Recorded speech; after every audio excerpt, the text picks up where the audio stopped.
The Road to Damascus, Race and Reconciliation in Mississippi, by Boyd Campbell. My stated goal was to spend my life writing about rocket ships and robots. I had very solid advice that this would work. The Lord who created my ability decided he had other plans for me. If I had known, I would have applied my interviewing skills differently and utilized them in my later work. In the late 1950s and throughout the 1960s, many white Mississippians experienced a road to Damascus moment regarding race as it pertained to their own lives.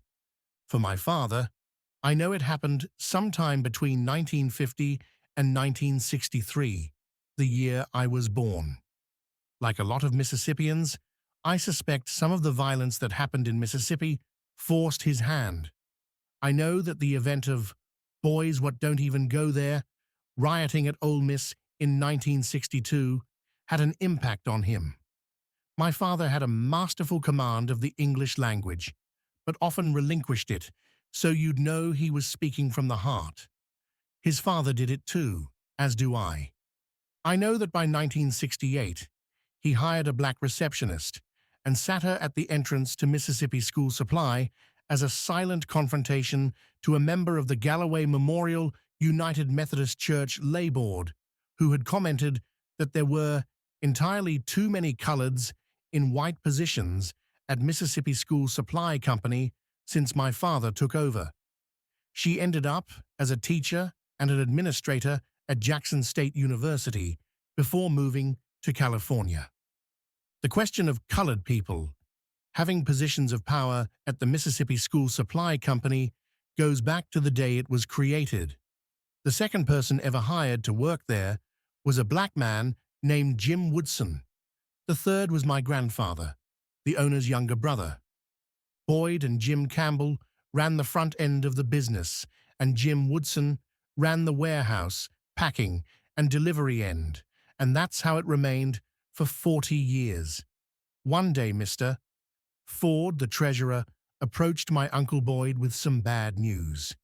Jim Woodson was stealing pencils and paper from our inventory and selling them to colored teachers on Farish Street from the trunk of his car. A black man with a car was something of an issue with a lot of people. "You should fire him," Ford demanded. "I should, but I might fire you first," Boyd said. I heard this story from Mr. Ford's daughter, Normastal Mosby, Jackie Mina, and my father. My grandfather was always kind of sheepish about it. My grandfather's closest friends were his classmates, Orrin Swayze and Carter O'Farrell. Upon his death, Swazi's friends contributed to the Orrin Swayze Financial Education Scholarship Award, which is still given out today. Working together on a day-to-day basis, my grandfather's actual best friend was probably Jim Woodson. I should confess that Granddaddy played some terrible pranks on Jim Woodson, but he played them on me too. Nobody was safe around my grandfather. Literally, nobody. I don't know that you can say my great-grandfather was a progressive.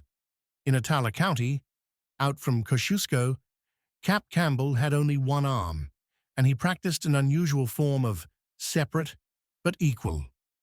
He believed that the colored people of Atala should be separate from the white folk, but as close as possible. Toward that end, he built a brick school where black students attended after white students went home for the day, using the same chair desks, the same slate boards, and the same books. When he built a church, he made it so that the black graveyard was perpendicular, but directly connected to the white graveyard. Both had a lovely view of the Bethel Methodist Church. It's that way today. Cap seemed more concerned that people be Methodist than he was about whether they were white or not. I mean, he wasn't a communist or anything.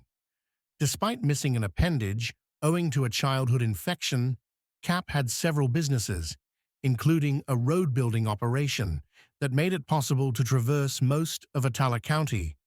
His entire crew was gentlemen of the African diaspora. A man's race has no impact on their ability to control a mule or an oxen. That the county needed roads might have created an atmosphere where people didn't feel like they could comment on how Cap ran his business.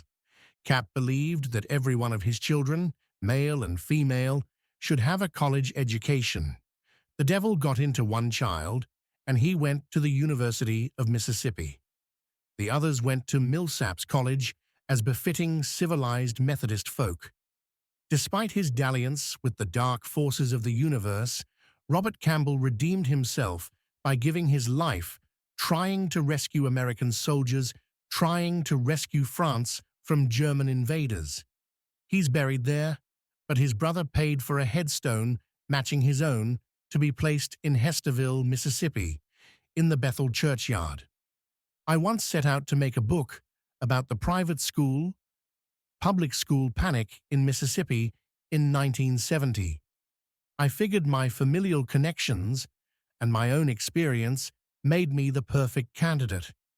Writing it, I came to face the fact that many people I loved in Mississippi didn't have a road to Damascus moment regarding race before 1985. When I write, my purpose, as best I can, is to tell the truth as I know it. I might change details around to protect people, but I can't just lie for them. Considering this, I told my sister I couldn't publish the book, and I put it away, deep in my cloud files, where it will remain. I can, and often do, love people who do evil things. In May of 1968, over 200 citizens of Jackson purchased a full-page ad in the Clarion Ledger, where my Uncle Tom was the managing editor. In it they said, "These days constitute the swiftest time of change in our memory. Events hurriedly pile themselves upon events. In our business, our professions, and everywhere fast-breaking changes require quick answers and quick actions. We are threatened with a widening chasm between our people in this state and in our city. Yet, here in this state and in this city, there is a vast reservoir of goodwill, compassion, and kindness that is genuinely a very part of our being.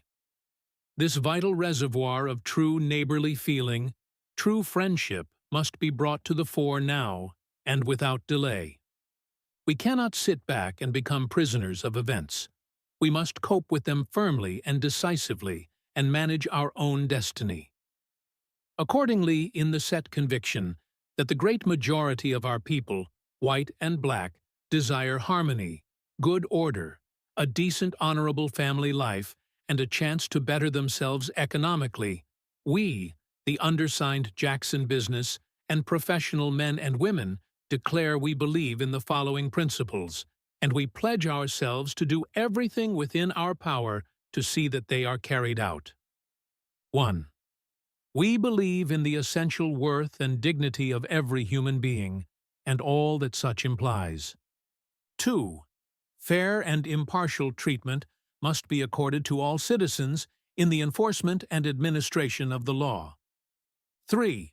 Every citizen of this city, regardless of race, creed, or color, is entitled to equal access to employment, as he is qualified by training and experience to perform, and to earn the continuation of such employment by his own hard efforts.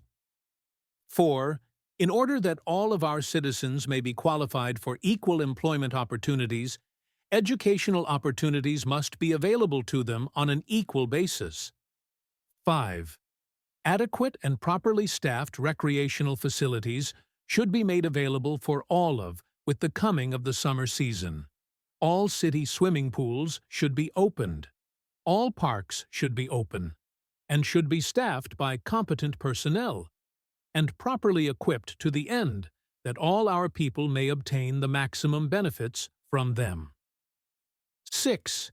Communications between the races should be encouraged in every level of our city. This should include all of us, whether we be public officials, civic, business, religious, or professional leaders. 7. There is no place in our city for hate, discord, or violence. No man, whatever his course or whatever his convictions, is above the law. All of our citizens should work untiringly and unceasingly to bring out to the fullest the best in us in the way of kindness, compassion, friendliness, and understanding, that we may all progress through cooperation. We owe this to ourselves, our families, the oncoming generations, and the development of all of our talents. Respectfully submitted. I've included an image of the page. I hope you can read it. If you grew up here, you'll recognize many of the names. If you went to St. Andrews, you'll recognize the names of your friends' parents and grandparents.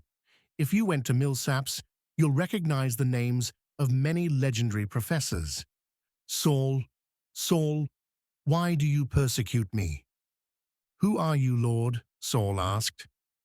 I am Jesus, whom you are persecuting, he replied. Now get up and go into the city, and you will be told what you must do. Thank you for reading A Boyd Campbell. This is a reader-supported publication. To receive new posts and support my work, consider becoming a free or paid subscriber.